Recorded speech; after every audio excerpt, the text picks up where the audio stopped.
সকালে জলখাবার খাওয়ার অভ্যাস নেই? সর্বনাশ! নিজের অজান্তে কি মারাত্মক ভুল করছেন আপনি? ব্রেকফাস্ট না করার কারণে শরীরে কি ঘটে চলেছে জানেন?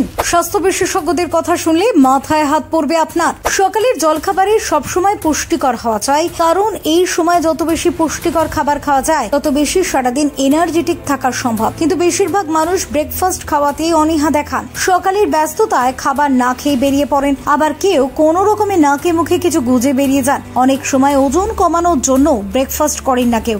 আর এই ধরনের অভ্যাস স্বাস্থ্যের জন্য মোটেই ভালো নয়, কারণ দিনের পর দিন সকালের জলখাবার না খেলে শরীরে নানা জটিলতা দেখা দিতে পারে। কি হয় সকালে জলখাবার না খেলে? জলখাবার না খাওয়ায় হজমজনিত সমস্যা দেখা দেয়। পেট ফাঁপা, বদহজম, অ্যাসিড রিফ্লাক্সের মতো সমস্যা দেখা দেয়। পাশাপাশি মেটাবলিজম ধীর হয়, ওজন বাড়তে থাকে। সকালের জলখাবার না খেলে ওজন বেড়ে যেতে পারে, কারণ ওজনকে নিয়ন্ত্রণে রাখার প্রথম শর্তই হলো সময় মতো খাবার খাওয়া। আর সকালের জলখাবার কোনোভাবেই বাদ দেওয়া যাবে না। দীর্ঘক্ষণ খালি পেটে থাকার জন্য হজম স্বাস্থ্য ব্যাহত হয় এবং শরীরের উচ্চ ক্যালোরিযুক্ত খাবারের প্রয়োজন পড়ে। তখনই খিদে মেটানোর জন্য ফ্যাট ও চিনি জাতীয় খাবার খেয়ে ফেলেন অনেকে, আর এতেই ওজন বেড়ে যায়। ব্রেকফাস্ট না করার অভ্যাস ভবিষ্যতে ডিমেনশিয়ার ঝুঁকিও বাড়াতে পারে। ঠিকমতো খাবার না খেলে দেহে পুষ্টির ঘাটতি থাকলে ডিমেনশিয়ার মতো সমস্যা দেখা দিতে পারে। স্মৃতিশক্তি লোপ পাওয়া, ভাবনা চিন্তার অসুবিধা, সিদ্ধান্ত নেওয়ার অক্ষমতার মতো একাধিক সমস্যা দেখা দিতে পারে। তাই সকালে জলখাবারে এমন খাবার রাখতে হবে যা দেহে পুষ্টি যোগাবে। আর সবচেয়ে উল্লেখযোগ্য হলো ব্রেকফাস্ট না করলে দেহে ভিটামিন ও মিনারেলস এর ঘাটতি তৈরি হয়, ফলত